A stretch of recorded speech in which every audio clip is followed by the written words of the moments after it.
Arrowverse Crossover Crisis Podcast. I'm your host, Ashley, and today we will be reviewing the Elseworlds Hour 3 from Season 4, Episode 9 of Supergirl. So this episode picks up right where the last episode left off, except where we get the Supergirl voiceover credits done by John Deegan, which is kind of a fun way to redo the credits, sort of like we did in the last episode, having Grant Gustin do the Green Arrow credits. So that's a lot of fun. And then, of course, we open up with the Black Suit Superman. We quickly find out that John Deegan has turned himself into Superman in this universe. And Barry and Oliver are the Trigger twins, and they try to, talk to him, and they figure out it's John Deegan. And so Oliver has the idea of shooting, I think, at some cable line on a building to make the building fall. And they kind of say it's either, save those people or save us, or catch us. And so, if he wants to be the hero, then he has to go save those people, and that's how they kind of get away from the evil Superman. And I like that Barry's not comfortable with being bad. Like, he's like, I think I'm going to throw up. I don't like doing bad things. That's kind of funny. We find out that Supergirl's been locked up in their version of Star Labs. I like the actor playing the Superman, the evil Superman, Tyler Hoechlin. I think he does a good job playing evil. Like, he's very calm and in control of what he's saying, and it's kind of creepy in some ways, and I think he does a good job sort of stretching his acting abilities, going from, the goody Superman Clark Kent to being this kind of evil version, which is, kind of fun to see him play. And then we get Barry and Oliver trying to find Cisco, thinking Cisco can help them breach, and they end up running into the Monitor. And so they have a conversation with the Monitor, and the Monitor says, I'm testing you, and, we're preparing you guys for the crisis and all this stuff, and, there's a lot of stuff in this world that has changed, and so they figure, well, if they're villains, then Cisco might be a bad guy too. And so we get Cisco as a crime boss, which is, it's great. I like the actor who plays Cisco. He does a great job. He puts on this, crime boss New Yorker accent. We get James Olsen is his bouncer, and he goes by Jimmy, which, is kind of a good little reference to Jimmy Olsen, who is the same character, but he just prefers to go by James on the Supergirl show. So he goes by Jimmy here, which is nice. And they try to convince Cisco to help them take down Superman. And so, they get Cisco to breach them to the Earth-38 Fortress of Solitude, where they can find Clark and Lois. And so they recruit the help of Clark and Lois, and I'm not sure what this reference is towards, but I'm going to say it's a Thor reference, because Cisco, tries to touch this hammer that, electrocutes him or something, and he says, oh, you can have a party with this thing. And I just assume that it's a reference to the Avengers Age of Ultron party scene where everybody's trying to pick up Thor's hammer. That's just my assumption. It probably has something to do with Marvel Comics. I don't know what that hammer is, but the first reference I go to is Avengers. But it's a good little scene where Cisco is acting all tough, and he's stealing stuff in the Fortress of Solitude. And at one point, Clark thinks Kara was turned into Cisco, and Cisco's like, you expect me to believe this guy's Superman? So it's just a whole fun little scene, and of course they get Superman to come help with them. And I like that Superman explains that he says that he's encountered books like this before. And so I like sort of getting a little bit more history about what this version of Superman has done in the past. And so I like that, he knows a little bit about the book, and he knows how to work it a little bit. He says, it's the reality is controlled by your will. Your will is what creates the reality. It's not, a spell or anything. So he knows how to work the book. So I like that. It's a good way to bring him in. And then back at Star Labs, we get Kara trying to escape from the prison. She uses her frost breath and then taps the glass, but her powers are dampened a bit, and so she can't get out. And then we have this version of Alex, her sister, who is working for the evil Superman.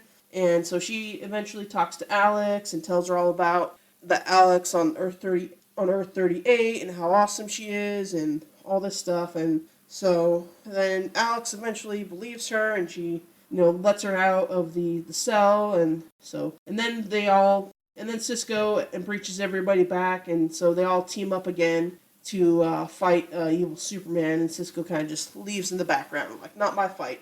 And then we get a cool scene where evil Superman fights the real Superman, and I like Clark, kind of saying, nice suit. because I think the black suit looks pretty cool also. And then they're fighting around kind of, I think they're in Central City. So they're fighting around Central City in the air, going through buildings, kind of reminiscent to the end of Man of Steel a little bit.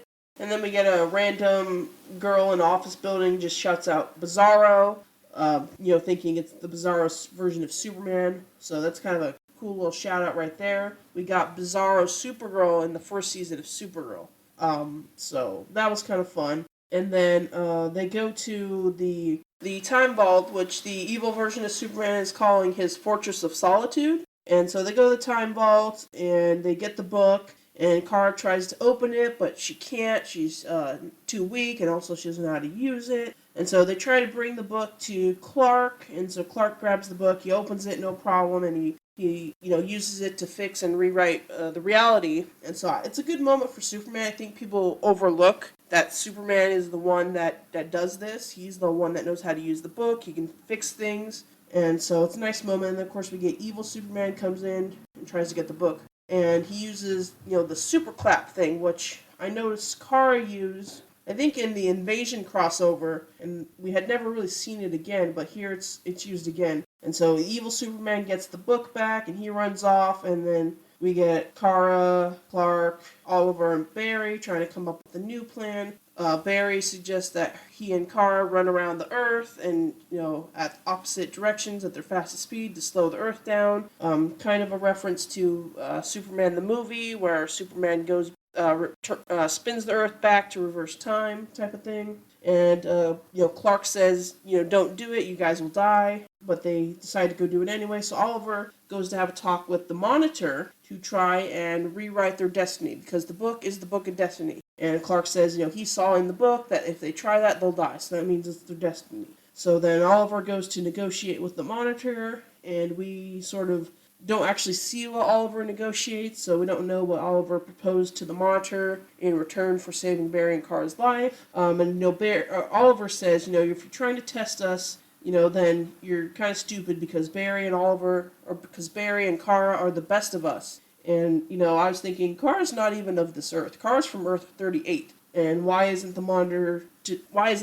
testing Earth 38? So the Monitor's testing Earth 1, but they have Kara coming in to help out. So it's a little bit of a cheat there, I think. But but it's a good moment where Oliver talks to the Monitor. I like it. And then of course Lois and Brainy and John Jones kind of pop up out of nowhere to try and help out with evil Superman, who has also resurrected the Amazo villain from the first episode of the crossover. So I think Brainy goes off to fight Amazo, John tries to take care of the citizens, and Lois wields that giant Thor hammer. And then we get, cuts of Kara and Barry speeding around the Earth, which, I guess Barry can run on water. I think we've seen that in a couple of Flash episodes, but I don't know. Anyway, so that sort of works. They end up slowing down time. And somehow Oliver just comes in at the right time and is able to shoot evil Superman as the time has slowed. But then the arrow still hits evil Superman in time before he can use the book, or I don't know how that all of that works. But then time goes back to normal. Barry and Kara don't die, and so they end up. I don't remember what happens. I think the book sort of turns on evil Superman and undoes everything that he did, and then also deforms John Deegan's face. He looks like one of the Dominators or something. It's really creepy. But so that's how they take down the John Deegan evil black suit Superman character. Sort of, kind of anticlimactic, but yeah, I don't know how Oliver is able to come in fast enough when time slows down and then shoots an arrow, and I don't know, whatever. But anyway, but then the episode ends with Clark and Lois, revealing that to Kara that they're going to have a baby, and then we get Clark and Lois in the Fortress of Solitude, and Clark proposes to Lois, and so that's all setting up. I think they've announced there's going to be a CW Superman show with this version of Clark and Lois, and so I think that's just kind of setting up what's, that show a little bit. And then we get Barry and Oliver having a beer, which I think we saw at the end of Invasion, or maybe it was the Legends crossover. But so I like anytime they sit down to have a beer. I think it was the Legends crossover, yeah, or maybe the Brave and the Bold.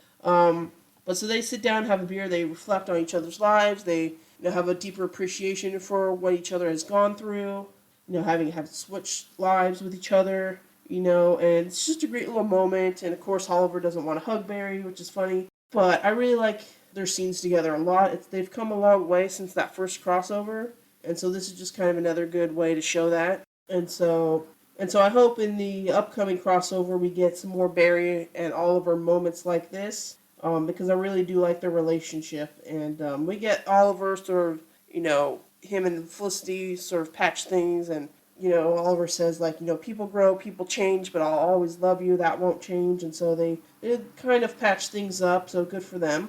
And then the episode really ends with the deformed John Deegan getting locked up in Arkham, and the creepy gold mask villain, Pirate something or other, he gives this ominous quote of, "Worlds will live, worlds will die, and the universe will never be the same," which I think is from the comics of Crisis on Infinite Earth. So, and then they show the Crisis on Infinite Earth is going to come, and to this year, actually, 2019. So this Elseworlds crossover was kind of all just a setup, introducing the Monitor, introducing what, ideas that are going to play out in Crisis on Infinite Earth. But as a crossover episode itself, I really enjoyed the Elseworlds 3-parter crossover. This one featured a couple more of the Supergirl characters. So again, it follows that theme of this is a Supergirl episode. The first one was the Flash episode. The middle one was the Arrow episode. But this is probably my least favorite of the three, I think. Just because it just isn't as fun. We don't get the Barry and Oliver have swapped lives story. We do get a lot of good moments spread out throughout. But evil Superman versus the team is kind of anticlimactic. And there's just, it's a little bit clunky towards the end, but I still really enjoy this. I think, having rewatched the previous crossovers now, I think Crisis on Earth X is maybe the most ambitious they've done, and probably the best one, but I really do enjoy Elseworlds. I really do enjoy Invasion. Not so much there's some good stuff about the 2-parter Legends of Today and Legends of Yesterday crossover, but ultimately, I think they're sort of just dwarfed in size by the sheer ambition of these last 3 crossovers, how much they've done, and bringing in so many new characters. Like this Elseworlds, we get Superman, we get Batwoman, and so it's just kind of all setting up for Crisis on Infinite Earths, which is going to bring in even more characters, and it's going to be a 5-parter, which is going to be interesting. So I'm very excited for that. I'm really happy I got to go back and rewatch all these crossovers. It was a lot of fun. It sort of, reminded me why I love a lot of these characters. I absolutely love Oliver, Barry, and Kara. Anytime they're on screen as the 3 of them, it's just great. I'm a little sad we didn't get any of the Legends characters, like Sarah and Ray, particularly. Mick, too. Because I really do like anytime Sarah interacts with the crew also. But they will be in the Crisis on Infinite Earths crossover, so that's good. So my favorite part of this episode, it might be when Oliver goes to talk to the Monitor. I think that's a great part. He kind of stands up to the Monitor, and they kind of, says, a good speech to the Monitor, and we don't know what he bargained. It's, it's kind of implied a little bit that, he traded his life for Barry and Kara's. Which is interesting because then it's, prophesied that Barry has to die in the crossover crisis. So we'll see how all of that plays out. If anybody actually dies, we don't know. But yeah, that's probably my favorite part is Oliver going to the Monitor. Because this isn't my favorite of the 3, but there's still a lot of good scenes in here, particularly with the individual characters. I also like the talk with Kara and Alex too. That's pretty touching. So those are my thoughts on Elseworlds Hour 3. I really enjoyed this crossover, Elseworlds. I always like coming back to rewatch it. So that's all good stuff. So it's been a fun ride. Thank you everybody for listening. So stay tuned for the next episode where we will review The Flash Season 3 Episode 17, Duet, the musical number with Supergirl. So take care everybody, and until next time, I'll catch you in the next crisis. Thank you all for listening. Here are my thoughts on the current episodes of The Flash, Supergirl, and Batwoman. Follow me over on the Stardust app at Crashly87, CRASHLIE87. For those bookworms out there, check out my blog, Fantastic Literature, link in the description below, for book reviews, short story reviews, and general thoughts about the literary industry. And if you like the podcast, be sure to follow, like, and share it. Leave your thoughts in the comments below.